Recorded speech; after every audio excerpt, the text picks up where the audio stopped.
Bonjour et merci de nous retrouver pour La Foi prise au mot, votre magazine de réflexion et de formation.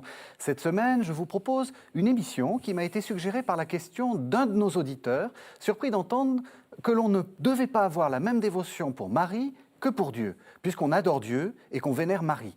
En y réfléchissant, je me suis dit qu'on pouvait aller plus loin dans sa question, à laquelle nous allons quand même répondre, ne vous inquiétez pas. Doit-on rendre le même culte au Père, au Fils, à l'Esprit, à la Vierge et au Saint? Et que faire des objets? Doit-on avoir la même référence à l'Eucharistie qu'à des reliques? Et que dire des images? Vous l'avez compris, c'est la passionnante question des intermédiaires entre Dieu et nous, que ce soit des personnages, des rites, des objets, que nous allons nous intéresser en compagnie de deux invités. Père Louis-Marie Chauvet, bonjour. Bonjour. Vous êtes curé de Deuil-la-Barre, c'est Oui. dans le diocèse de Pontoise, je crois. Voilà, c'est ça.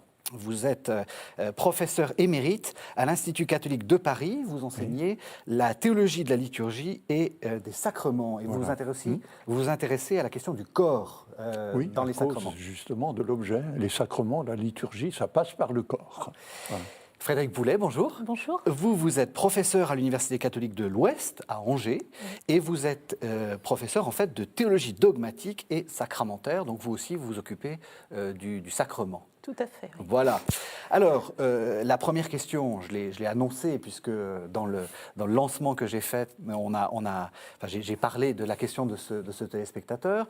Est-ce que c'est vrai qu'on ne doit pas avoir la même vénération, adoration, le même respect à Dieu qu'à ses saints, et en particulier à la Vierge Marie? Comment est-ce que ça fonctionne? Louis-Marie À Chauvet. proprement parler, effectivement, on prie Dieu et Dieu seul, on adore Dieu et Dieu seul à proprement parler. Et la Vierge ou les saints, on prie Dieu à travers eux, et on prie Dieu à travers eux dans la mesure où ils ont été habités par Dieu tout au long de leur vie. Voilà. C'est la raison pour laquelle on fait une différence, en effet, comme vous le disiez d'ailleurs, entre l'adoration, qui convient à Dieu seul, et puis la vénération, qui est un verbe qui s'applique plutôt à la Vierge et aux saints. Donc il y a une différence en effet qui est qui est d'ailleurs enregistrée comme telle en théologie, et qui a d'ailleurs donné lieu lors de la grande querelle des images là, à propos de l'iconoclasme au 8e siècle, qui a donné lieu à une confusion justement dans la langue latine entre adorer et vénérer, car les latins n'avaient qu'un seul mot, ou c'était le mot principal en tout cas qui leur venait, le mot adorer, et donc ils ont cru que le concile de Nicée numéro 2, qui a eu lieu donc en 787, si je me souviens bien, que ce concile qui a donc qui a pris position pour le culte des images, les latins ont cru, au concile de Francfort, c'était sous Charlemagne, que le terme qui avait été employé, c'est le terme adoré. Il ne s'agissait pas de ça. Il s'agissait de la vénération, proskunesis en grec. Et du coup, ça a créé une confusion, ce qui a fait que, sous Charlemagne, il y a eu un rejet de ce concile, pourtant œcuménique, puisque le pape avait envoyé des légats, de Nicée numéro 2, mais par après, évidemment, on a rectifié, saint Thomas d'Aquin, le Concile de Trente, Vatican II, tout ça, après, les choses se sont en quelque sorte restaurées. C'est intéressant ce que dit Louis-Marie Chauvet, ça c'est toujours intéressant ce qu'il dit, mais parce que justement, on sent que le vocabulaire, il ne faut pas être prisonnier du vocabulaire. C'est-à-dire que si je dis que j'adore Marie, est-ce que je fais une faute théologique majeure? Tout dépend qui le dit. Je dirais, il faut d'abord partir, je dirais, de la perspective de prière de quelqu'un. Et ça, c'est infiniment respectable. Donc, si quelqu'un prie Marie, ou voilà, dans son vocabulaire, c'est le signe que Marie est celle qui va lui ouvrir le chemin vers Dieu, vers son Fils. Et je dirais, ça, c'est la vocation mariale par excellence. Elle est la première des sauvées, donc celle qui nous entraîne vers le Sauveur. Donc, c'est vrai qu'en termes théologiques stricts, dans un devoir de théologie, un étudiant écrirait ça, on lui dirait « attention, tout dépend de qui, d'où on parle ». Je crois que ça, c'est vraiment quelque chose qui est important, ne pas se crisper sur des questions de vocabulaire que les gens ne possèdent pas forcément. Alors, pour un vocabulaire de spécialiste, c'est évident qu'il faut faire attention. Si quelqu'un va à Lourdes pour prier Marie, il nous précédera sans doute dans le royaume des cieux, même si on est de grands professeurs de théologie, etc. Voilà. Et moi, je suis beaucoup plus ouverte et toute simple face à ce genre d'expression. Tout dépend qui le dit. Après, c'est vrai qu'au niveau théologique, il faut faire attention, on n'adore que Dieu.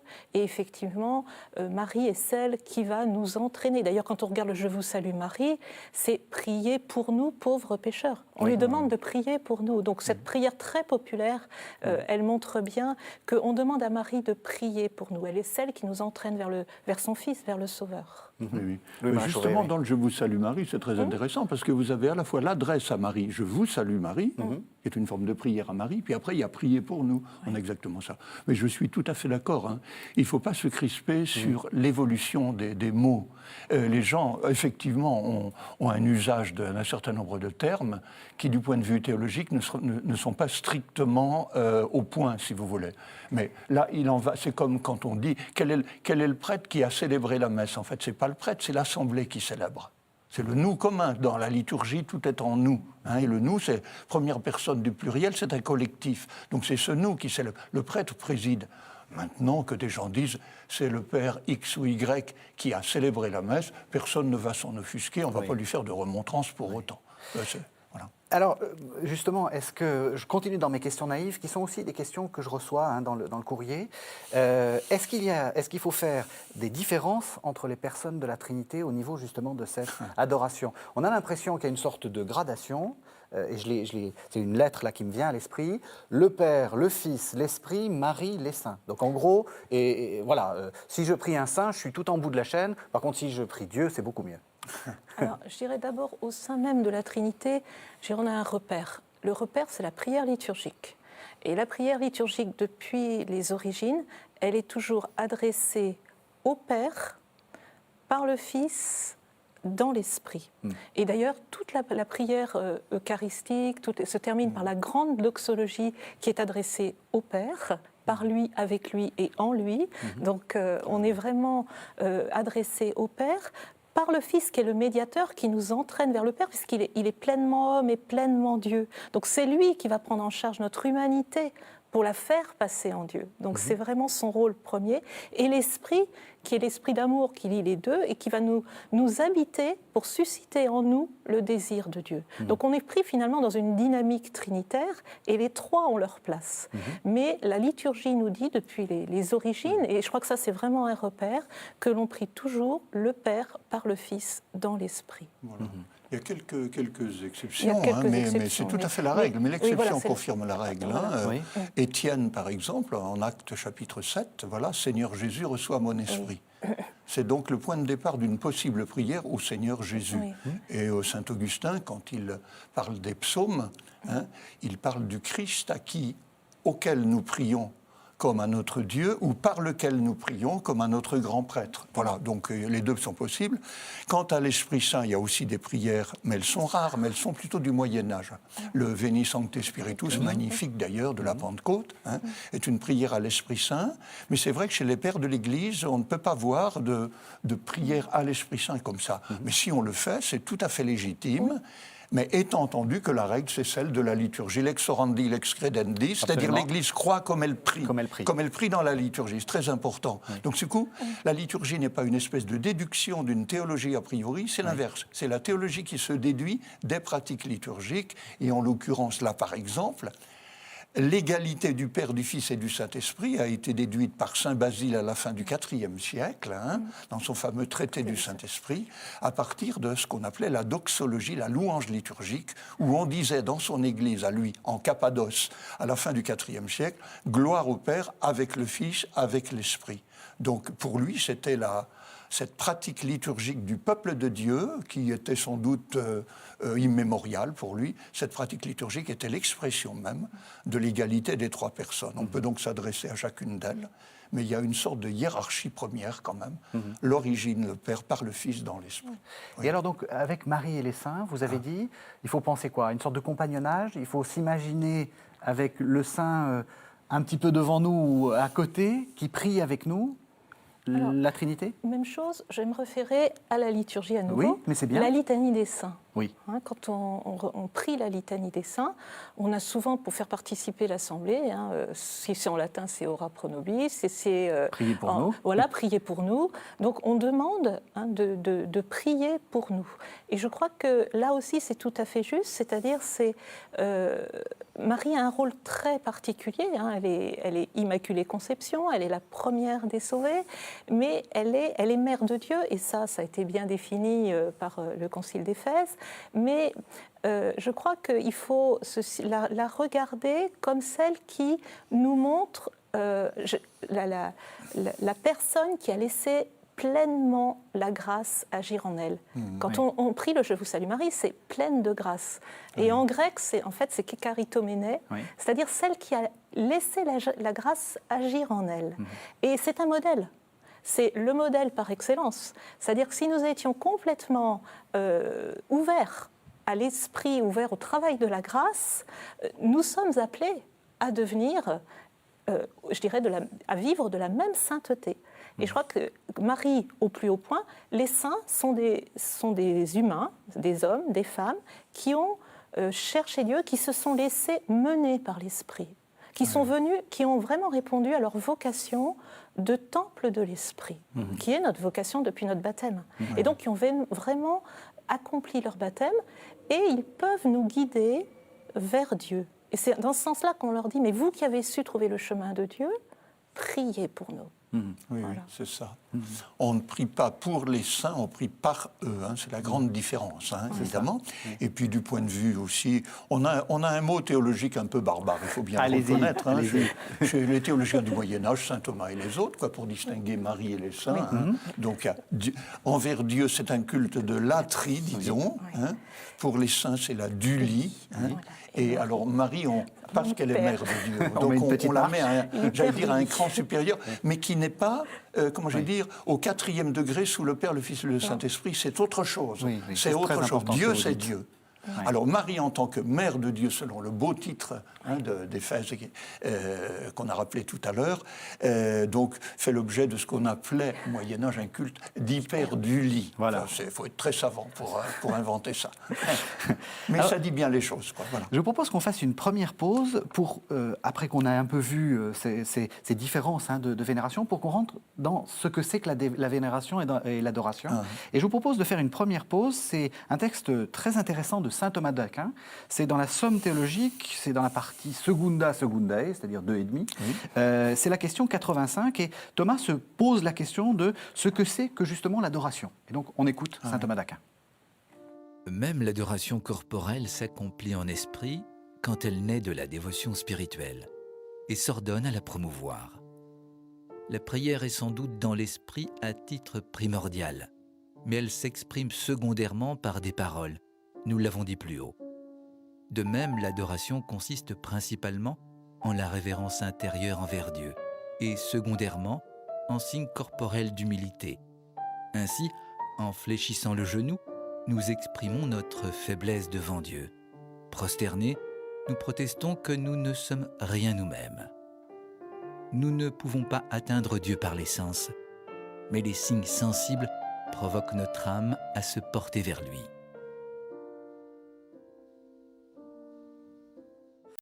Voilà, alors ce texte, il est vraiment intéressant parce qu'il y a plusieurs choses que je retiens, enfin vous me direz si c'est juste. D'abord, l'idée que la vénération, enfin l'adoration exactement, c'est une sorte de prosternation intérieure, il y a une sorte de quelque chose de l'ordre de l'abaissement. Et puis, il dit, mais finalement, ce qui est important aussi, c'est qu'on peut faire ça intérieurement, mais il ne faut aussi pas oublier de faire ça extérieurement. C'est-à-dire que le corps, comme c'est votre grande idée, le corps fait partie intégrante de la prière. Enfin, tous les sacrements passent par le corps, et la prière doit aussi être une sorte d'abaissement du corps. Oui.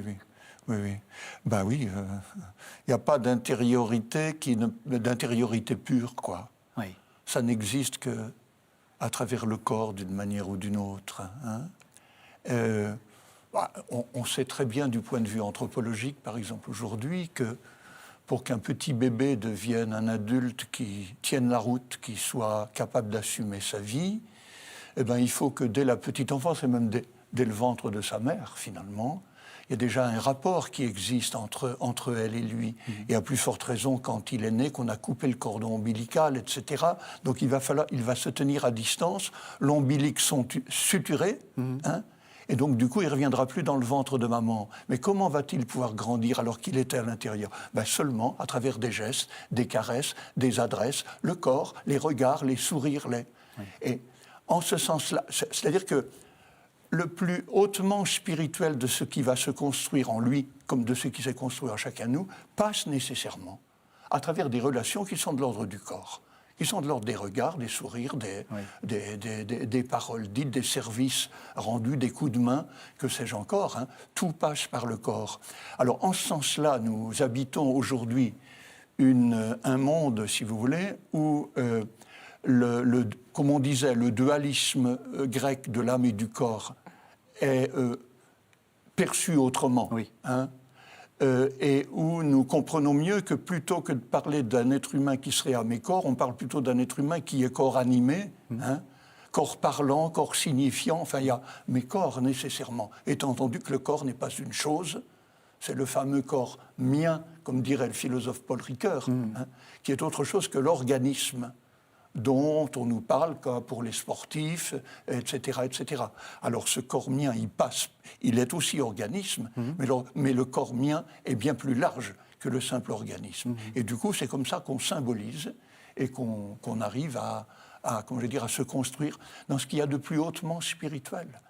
De ce point de vue-là, pour moi, c'est très important pour comprendre, par exemple, la résurrection. Voilà. C'est-à-dire que la résurrection, finalement, ce que veut dire la Bible, et puis l'Église, enfin le peuple d'Israël aussi, et puis l'Église à travers ce terme, c'est bien d'une certaine manière la même chose que ce que visaient les Grecs, Socrate, à travers l'immortalité de l'âme, Socrate buvant la ciguë, pour prouver à ses disciples que l'être humain, l'âme humaine demeure par-delà la mort. Mais c'est bien la même idée, mais pensée penser différemment et même transformer. Oui. C'est-à-dire que le corps n'est plus perçu du point de vue biblique et du point de vue de l'Église comme une sorte de prison de l'âme, soma, sema, comme disaient les Grecs.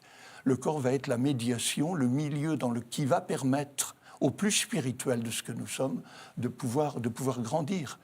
Et du coup, ce qui est appelé à vivre en Dieu, c'est précisément ça. Ce je, hein, c'est le je, mais en tant que construit à travers les relations du corps et tout ce qui peut faire une vie, quoi. Et du coup, je trouve que c'est beaucoup plus riche.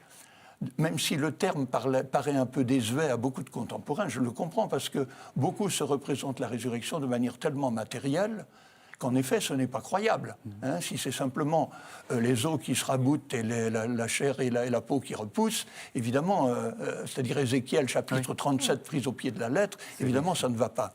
Mais si c'est ce « je », parce que c'est bien ce « je » qui est destiné à vivre par-delà la mort. Hein, si Dieu est amour, son amour n'est pas comme une parenthèse qui fermerait au moment de notre mort. Donc ça perdure. Comment ça perdure? L'Église dit, c'est la même chose. Ce « je » construit le plus haut, dans sa structure la plus hautement spirituelle, à travers les relations, à travers le corps, à travers ce que nous faisons là, etc., dans le quotidien des jours. C'est beaucoup plus parlant. Et donc justement, ça aussi, ce que vient de dire le Père Louis-Marie Chauvet, c'est que ça a une résonance dans notre prière, notre vénération. C'est vrai qu'on a une culture où, en fait, on s'abstrait du corps pour être là en vénération, dans la plus fine pointe de l'âme, alors qu'en fait, la position du corps est importante, la façon dont on se tient est importante, tout est important. Alors, je crois qu'effectivement, les postures de prière sont extrêmement importantes et disent, je dirais, ce qu'il y a de plus spirituel. Enfin, on ne peut pas laisser son corps au vestiaire quand on rentre dans une église. C'est-à-dire, et puis, je crois aussi qu'il y a cette affirmation du credo que l'on dit comme ça, sans quelquefois réfléchir, mais tous les dimanches, pratiquement, si on dit le symbole des apôtres, on va dire « je crois à la résurrection de la chair ». Ça veut dire que notre corps est appelé à passer, je dirais, dans une perspective d'ouverture totale à Dieu. C'est ça, finalement. Et le corps, en liturgie, expérimente ce déjà-là, quelque part, de la présence de Dieu. Et être j'irais en prosternation ou en grande prostration, ça dit vraiment ce que l'on est face à Dieu.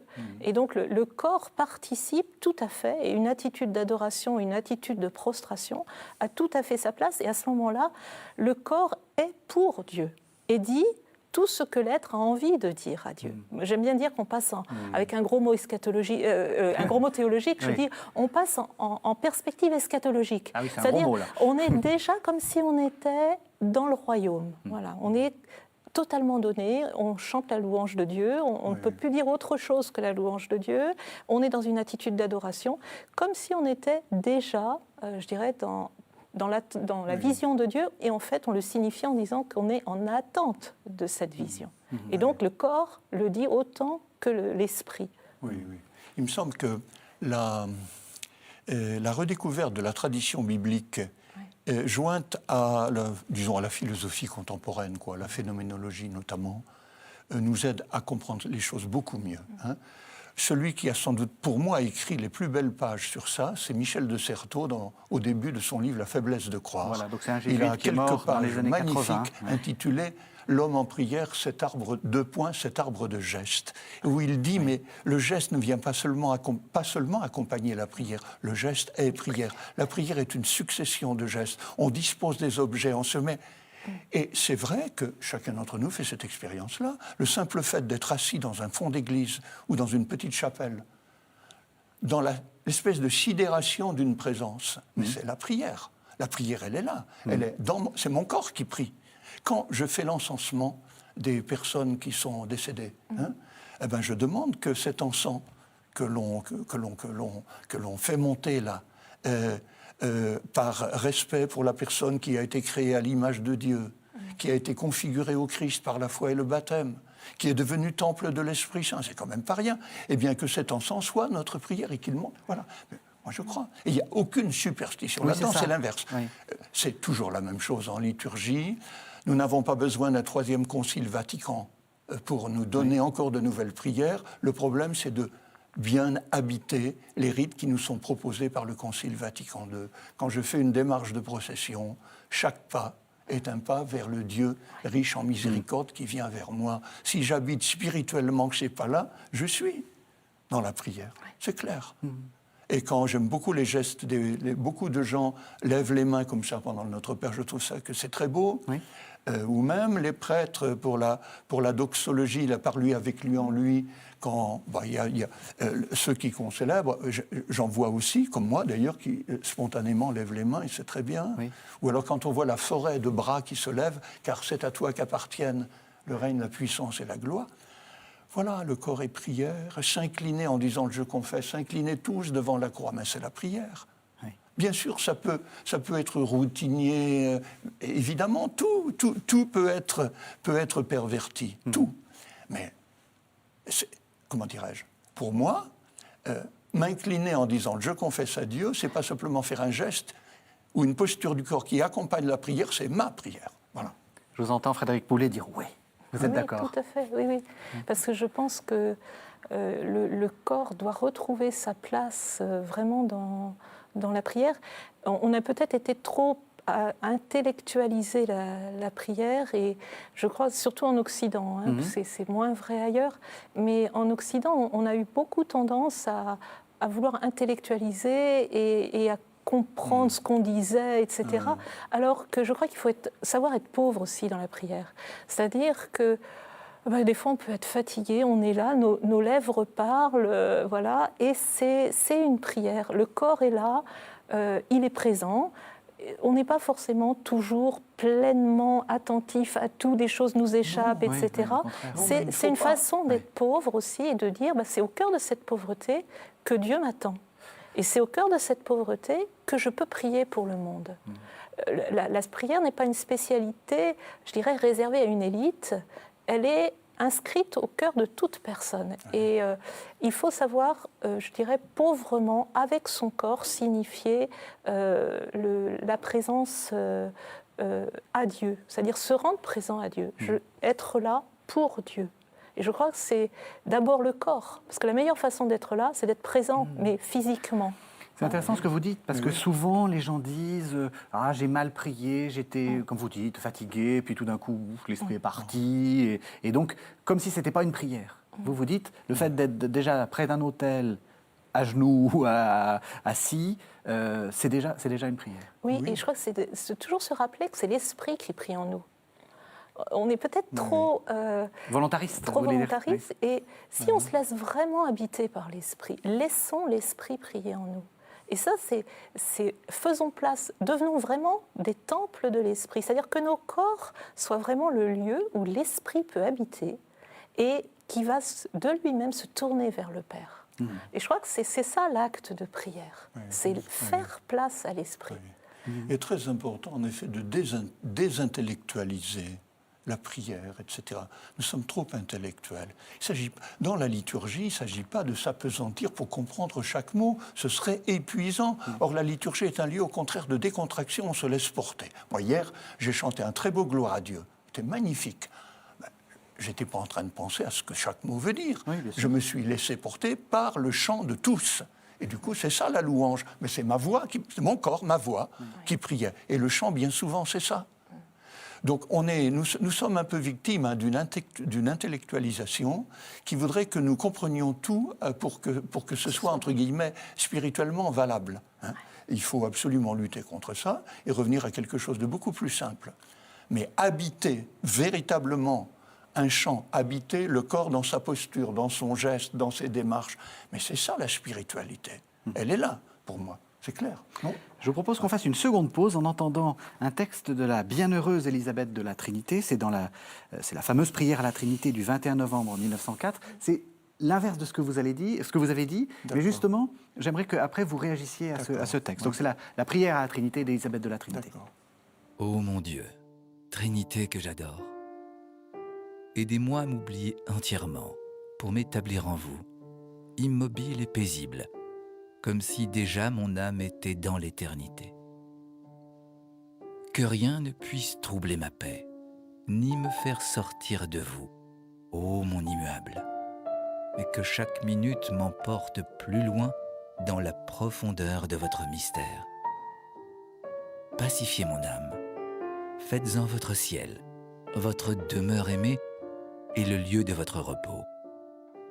Que je ne vous y laisse jamais seul, mais que je sois là, tout entière, tout éveillée, en ma foi, toute adorante, toute livrée à votre action créatrice.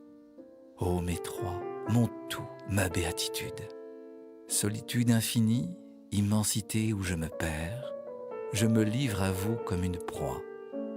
Ensevelissez-vous en moi pour que je m'ensevelisse en vous, en attendant d'aller contempler en votre lumière l'abîme de vos grandeurs.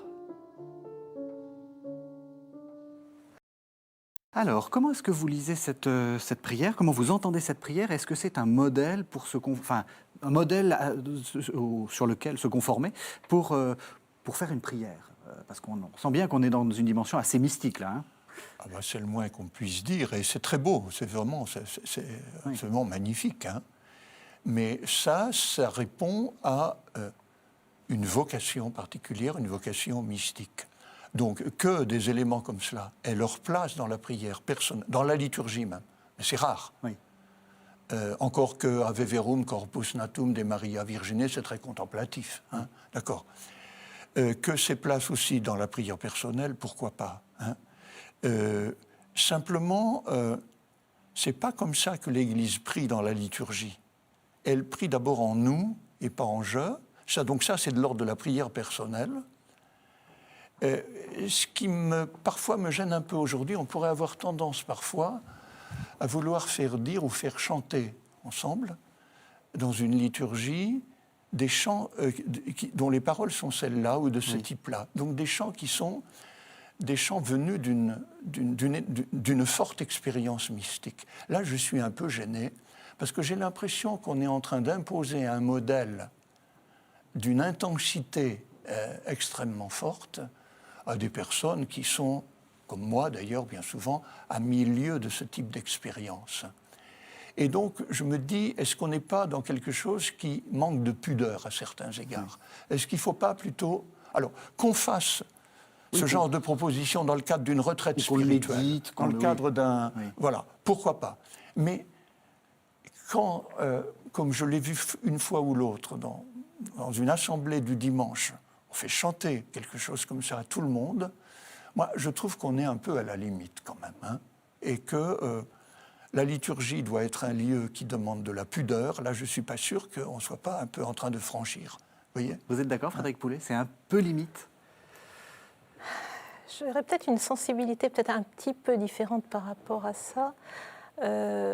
En entendant cette prière-là d'Élisabeth de la Trinité, je me disais que le corps n'est pas du tout absent, parce qu'en fait, elle dit « je voudrais contempler ta lumière ». Donc on a quand même une analogie qui est corporelle. Alors c'est une expérience mystique. Et souvent, je dis aux étudiants, une expérience mystique, c'est pas fait pour servir de modèle de prière à toute l'Église, et ça doit rester exceptionnel. Voilà. C'est un don de Dieu, C'est ça.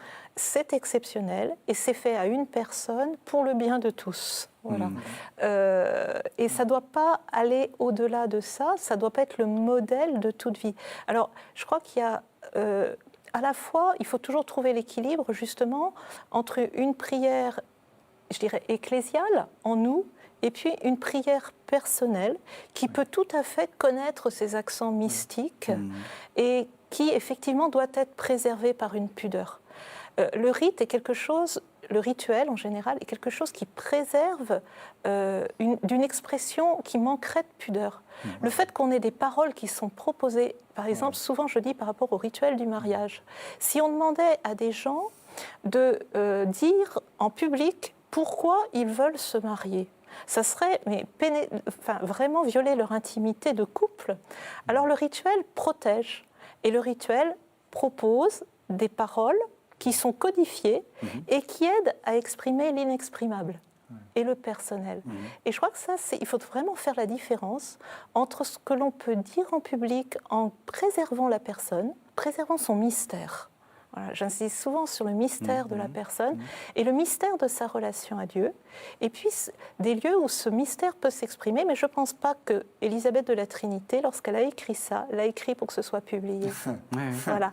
Et dans le sens, dans le sens où c'est une expérience personnelle qui est très belle et qui a sa place dans l'oraison, qui a sa place dans la vie de prière. Et heureusement qu'il y a des expériences fortes pour, je dirais, donner le goût de Dieu et le goût de la prière, y compris le goût de la prière liturgique. En d'autres termes, il faut préserver la diversité des jeux de langage dont nous avons besoin dans la foi. Il y a le jeu de langage liturgique, puis il y a le jeu de langage théologique, puis il y a le jeu de langage mystique. On est dans la mystique, on en a besoin de ce langage-là aussi. Mais pour l'utilisation liturgique, il y a le fameux Anima Christi, âme du Christ, sanctifie-moi, corps du Christ, sauve-moi, sang du Christ, enivre-moi. Bon, il y a quelques... Mais c'est pas non plus un simplement, pudique, aujourd'hui, on tend peut-être, il me semble qu'on tend peut-être à, entre guillemets, à en rajouter, dans la mesure où on voit bien que l'accent porte sur des expériences individuelles et émotionnelles fortes. C'est ça qui est demandé par beaucoup de gens aujourd'hui, y compris dans nos assemblées paroissiales, et on peut comprendre pourquoi, et on peut aussi se laisser interroger pour savoir comment honorer cette demande. Ça, je le pense.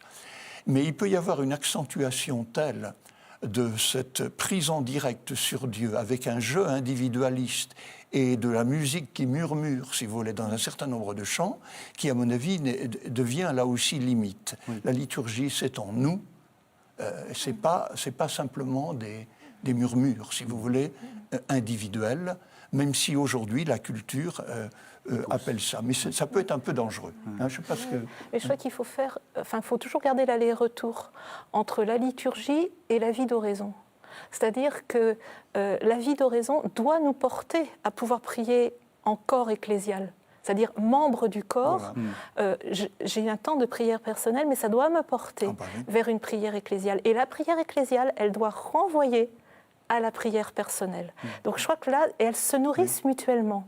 Et je crois qu'il faut garder justement cette diversification pour pouvoir avancer dans une authentique vie de prière, à la fois prière personnelle d'oraison, peut-être avec des moments mystiques, mais en général les mystiques ne crient pas sur les toits qu'ils ont vécu une expérience mystique, et une expérience communautaire. Mais bon, moi, je pense, quand on chante, par exemple, Exultet, la nuit de Pâques, mais c'est vraiment, mais c'est lyrique, voilà, on ose dire des choses et on est devant un cierge. Oui. Voilà.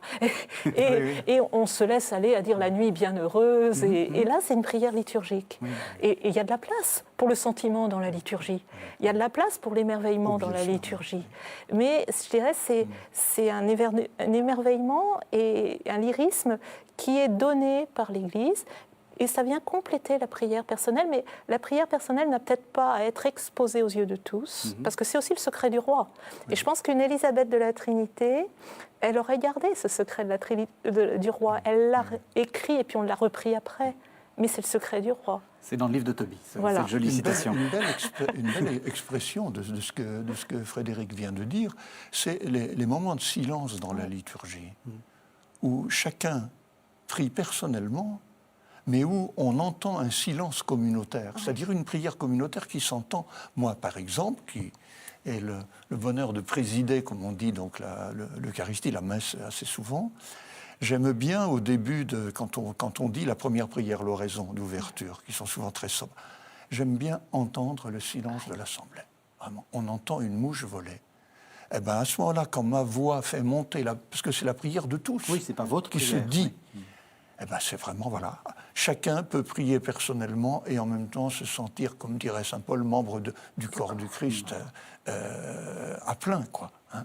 C'est très fort. Alors, on a beaucoup parlé d'adoration.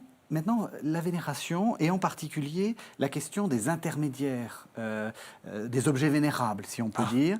Alors, je tremble un peu parce que moi, j'ai l'idée que les liturgistes n'aiment pas trop ce genre de choses, les médailles miraculeuses, l'eau de Lourdes, les objets de dévotion, peut-être même les reliques. Quel est votre... est-ce que ça aide? Est-ce que c'est bien? Comment est-ce qu'il faut voir cette dévotion-là? Alors, ma vénération, spontanément, alors je suis sans doute complètement déformée. Oui, peut-être que mon vocabulaire n'est pas bon. Quand j'entends le terme Hein. vénération, je pense immédiatement à vénération de la croix. Voilà. Alors pourquoi? Voilà, déjà. Et effectivement, c'est un geste unique dans l'année qu'on pose le vendredi saint, où on embrasse la croix. Et le baiser liturgique de la croix appartient à la tradition de l'Église depuis les tout premiers siècles. Oui. Et le cierge pascal aussi. Voilà. Et je crois que l'Église n'a jamais exclu une vénération, de même qu'on embrasse l'autel, on embrasse l'évangéliaire à la fin de... Donc il y a vraiment un culte qui va même de dire... On met la bouche, donc ad os, voilà, et je crois que l'Église a toujours porté, y compris au sein de sa liturgie, des actes de vénération et d'adoration. Puisque, au sens large du terme. Oui. Après, il y a des extensions. Enfin, moi, je verrais plutôt les autres comme des extensions. C'est-à-dire, qu'est-ce qu'on fait de ces objets? C'est toujours la même chose. Est-ce que ces objets sont des signes qui appellent à aller vers Dieu? Voilà. Par exemple, j'ai longtemps été au service jeune à Lourdes. Et au service jeune, on faisait un itinéraire sur les signes de Lourdes. Voilà. Et donc, on faisait toucher le rocher de la grotte, on allait boire l'eau, etc., le geste du cierge. Et on avait toute une dynamique à la fois baptismale et spirituelle. Et on disait, ben voilà, je m'appuie sur le Christ qui est mon rocher. Voilà. Et on allait toucher le rocher de la grotte. Voilà. Je suis aussi l'eau du baptême, renouvellement du baptême, l'eau qui purifie, l'eau qui donne de vivre, etc. La lumière, qui est lumière dans ma vie, etc. Que Marie me conduise vers l'unique lumière qui est le Christ. Et je crois qu'à partir du moment où on est dans une perspective où on ouvre au véritable sens spirituel, pour moi, j'ai aucun problème à vivre ce genre de gestes, toute théologienne que je puisse être. Je n'ai aucun problème à les poser. Je dirais parce que théologienne. Voilà, ou parce que théologienne, parce que tout simplement, c'est quelquefois aussi se dire pauvre parmi les pauvres, avec les autres. Et puis mon corps et mon être priant et croyant a aussi besoin de signes. Donc moi, je ne suis pas du tout contre. Le tout, c'est que ça ne devienne pas un culte idolâtre que je préfère la médaille au Christ ou que je préfère la médaille à la personne qui est représentée sur cette médaille. Ce n'est pas la médaille qui va me sauver, mais la médaille peut être le signe de mon sauveur. Comme quand on porte une croix, c'est le signe de notre sauveur. Voilà. Et donc d'ailleurs, on bénit toujours la personne qui va porter l'objet. Quand on dit qu'on va bénir des objets, on bénit toujours la personne qui va porter l'objet. C'est dans les formules de bénédiction, c'est toujours précisé. C'est pour ceux qui le porteront. Mais alors vous aussi, vous n'avez pas de problème? Non, je suis absolument d'accord. Il y a simplement une hiérarchie dans les objets. Oui. Il y a les objets liturgiques traditionnels. Alors le plus significatif, c'est l'autel. C'est un objet. Il y a le cierge pascal, il y a la croix, etc. Ça fait partie de la tradition liturgique. C'est même tellement important, des objets comme ça, qui faisaient l'objet d'une véritable vénération. Avant qu'on ne connaisse, dans notre tradition liturgique romaine, latine plus exactement, l'adoration du Saint-Sacrement, on vénérait l'autel, on vénérait le livre de la parole, on vénérait, alors chez les orientaux, les icônes, qui eux n'ont jamais eu le culte d'adoration eucharistique que nous connaissons, mais ces objets étaient vraiment des objets à dimension spirituelle. Et pas seulement à dimension décorative ou dimension didactique pour instruire les gens, comme les vitraux sur les vies des saints ou sur le rapport entre l'Ancien et le Nouveau Testament. Donc, il y a des objets. Certains objets ont fait l'objet d'une véritable vénération. Je pense notamment au livre de la parole. C'est quelque chose. Et dans la liturgie actuelle, quand même, enfin, on le lève, on l'encense, on le chante, on l'alléluiate, si je peux ainsi m'exprimer, on l'enlumine, on l'illumine avec les cierges, etc. On le baise comme, je veux dire. Et le prêtre ou le diacre ou l'évêque, bien sûr, quand il a lu l'Évangile, il le lève en chantant ou en disant « acclamons la parole de Dieu ». Il élève la chose, alors que ce n'est pas à la chose que l'on s'adresse, c'est à celui que désigne la chose. Louange à toi, Seigneur Jésus.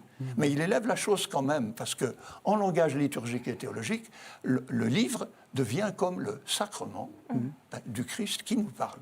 Et donc, alors, tout est comme ça. Après, alors, il y a les autres objets, comme les médailles, ça, c'est ou les statues dans une église, ou l'eau bénite, l'eau de Lourdes, enfin bon, que sais-je encore, hein, voilà, ces choses-là.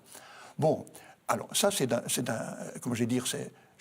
degré inférieur, mais comme Frédéric, personnellement, je ne vois pas de difficulté à mettre un cierge ou, à utiliser de l'eau de Lourdes. Simplement, comment dirais-je, les dérives sont possibles, mais ça me rappelle un film. Je peux. Oh, allez-y. Film de, comment il s'appelle, Dolmy, L'Arbre au sabot, des années 70 à peu près. Donc on est en Lombardie, chez des paysans très pauvres qui sont exploités par les grands propriétaires.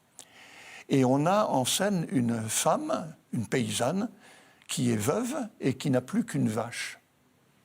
Sa vache devient malade. Elle prend un seau, elle va à la rivière, elle remplit son seau, et elle repasse devant un tout petit oratoire sur lequel il y a un autel avec une statue de la Vierge. Elle pose son seau, elle fait une prière, et elle va donner cette eau à boire à sa vache, laquelle, nous montre le film après, semble s'en porter bien. Mais dans le même film, et c'est ça qui est très intéressant, c'est qu'on voit alors là, franchement, un sorcier qui est en train de préparer une mixture avec divers ingrédients, en invoquant les anges, les saints, les machins, etc., pour donner à boire à une vieille femme qui est en train de mourir. Eh bien, on a là deux choses dont on pourrait se dire, a priori, c'est du pareil au même, tout ça c'est de la superstition. Ben, je regrette.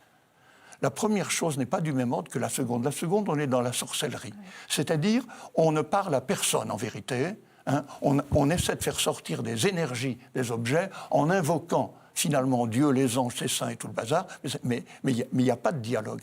Alors que dans le premier cas, cette femme, avec son seau, je ne ferai pas ça, mais dans sa culture, eh ben, il s'adressait à Dieu à travers la Vierge Marie, et peut-être qu'elle a fait la plus belle prière du monde. Moi, ça me rappellerait l'obole de la veuve dans l'Évangile, hein, ou bien la femme atteinte d'hémorragie, là, qui touche le bout du manteau de Jésus. Moi, il me semble qu'il y a un certain nombre de gens qui sont comme ça. Alors, nous pouvons être prompts, et je reconnais que ça peut être aussi parfois ma tendance, prompts à dénoncer ça comme superstition. Mais vraiment, je n'en suis pas sûr.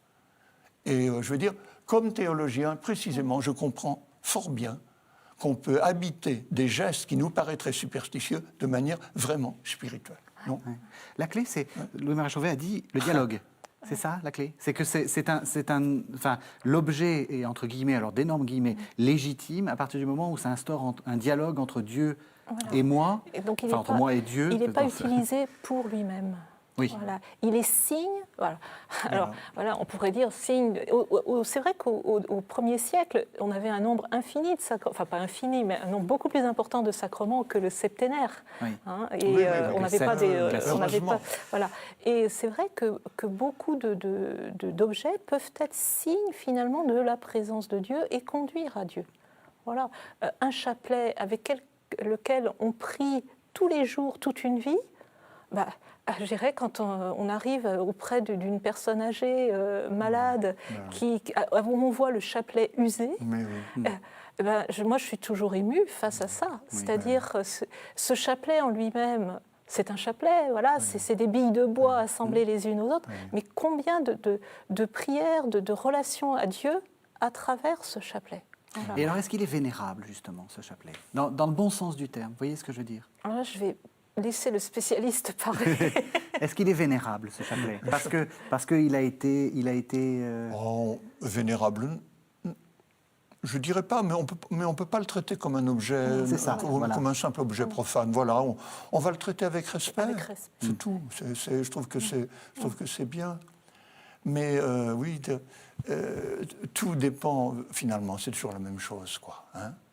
Il n'y a pas d'un côté du spirituel qui serait légitime et de l'autre côté du matériel qui serait non légitime. Oui. On a parfaitement le important ce droit que vous dites. de prier pour la santé de sa grand-mère. Oui. Parce qu'on aime sa grand-mère et qu'on va à Dieu avec tout ce qu'on est, donc y compris avec son amour pour la grand-mère. Alors, ceci étant, on ne va pas demander à Dieu, si la grand-mère a 90 ans, de lui redonner ses artères de 20 ans. C'est pas ça.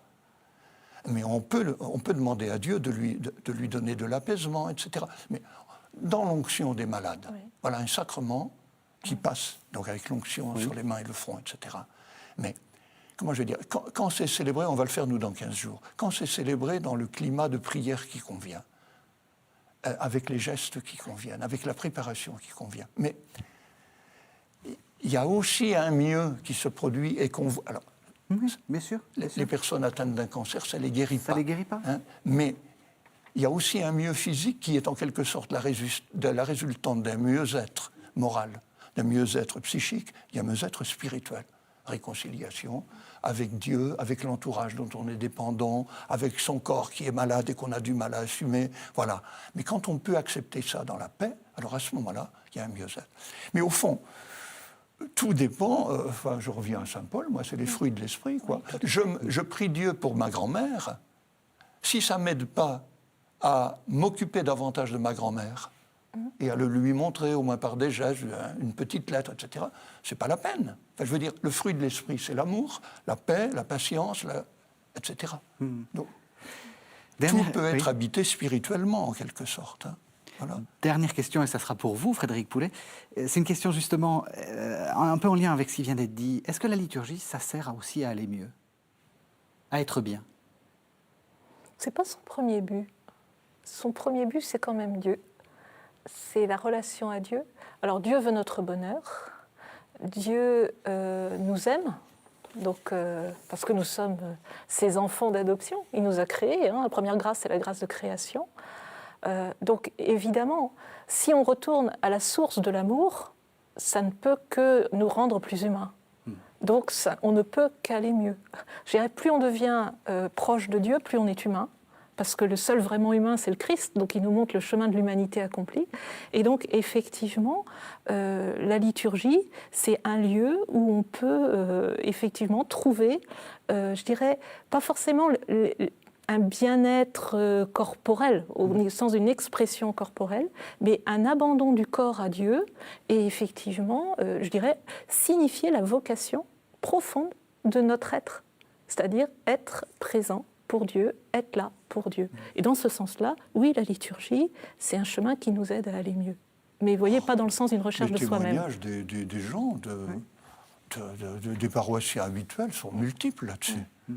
Après une célébration qui a, comment je vais dire, où ils ont comment je vais dire, où on a senti une communauté en prière, enfin, etc.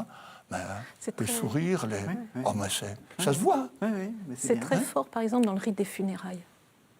Comment ? Dans les rites des funérailles où on ouais. accompagne justement une souffrance. Ah ouais. Et finalement, on dit, ben voilà, on est aussi avec Dieu dans cette souffrance et on prie Dieu face à cette souffrance. Et là, on est vraiment dans une perspective où on dit, ben, l'humain, tout ce qu'on a vécu, etc., ne s'arrête pas là et on prie pour la personne et on demande le bonheur pour elle, de lui pardonner aussi ce qu'elle a pu rater dans sa vie, de façon à ce qu'elle accomplisse vraiment sa vocation de fils de Dieu adoptif et sa vocation baptismale. Merci à tous les deux. Alors, peut-être que les téléspectateurs vont avoir envie de vous entendre à nouveau et par la voix du livre en particulier. Louis-Marie Chauvet, vous avez fait paraître un livre qui reprend un peu ce que vous nous avez dit au début de l'émission. Ça s'appelle « Le corps, chemin de Dieu » chez Bayard. Alors, en très peu de mots, c'est justement ce que vous dites. Hein. C'est tous les sacrements, on utilise la voix du corps. Ah ben oui, toute la liturgie, oui, c'est... comment je vais dire, ça ne fait que donner un écho théologique à la belle formule de Pascal qui veut faire l'ange fait la bête. Oui. Donc nous ne sommes pas des anges, nous passons par le corps et ce n'est pas une maladie. Hein. Il faut assumer son corps et le corps c'est la relation et c'est comme ça qu'on va à Dieu. Voilà. Et je trouve que c'est très bien parce que ça veut dire aussi qu'on devient chrétien par les pieds. Très bien. Frédéric Poulet, vous avez écrit un livre « Célébrer l'Eucharistie après Auschwitz », là aussi très rapidement. Et puis vous pouvez aussi nous expliquer qu'à l'UCO, donc à l'Université catholique de l'Ouest, on peut s'inscrire. Alors, le livre d'abord. Alors, le livre d'abord, c'est un livre qui pose la question du mal. Voilà, souvent les gens disent « Dieu n'existe pas puisque le mal existe ». Et donc j'essaye de voir comment l'Eucharistie, où Dieu se donne, peut être le lieu justement d'une réponse, pas d'une solution, mais d'une réponse face au mystère du mal. C'est-à-dire quand l'amour prend place dans des situations extrêmement difficiles, dont par exemple les camps, et c'est pour ça que c'est après Auschwitz. Célébrer l'Eucharistie après Auschwitz, c'est aux éditions du Cerf. Voilà. Et donc je vais le dire moi-même, donc l'UCO, donc l'Université catholique de l'Ouest, recrute, cherche des étudiants. Voilà. Donc avec la particularité, parce que je suis la responsable de cette filière-là, nous avons une filière de licence d'État en théologie en 3 ans, donc qui s'adresse à des jeunes qui sortent juste du bac. Donc c'est vraiment une spécificité de la faculté qui est en lien avec le régime concordataire de Strasbourg. Et donc il est toujours possible de s'inscrire pour des jeunes qui auraient envie d'approfondir toutes ces questions théologiques dès la sortie du bac. Donc on peut faire de la théologie après le bac. Oui, voilà, très jeune. Très bien, très jeune, le plus jeune possible. Merci à tous les deux. Merci de nous avoir suivis. Vous savez que vous pouvez retrouver cette émission sur le site internet de la chaîne www.ktotv.com. Merci beaucoup et à la semaine prochaine.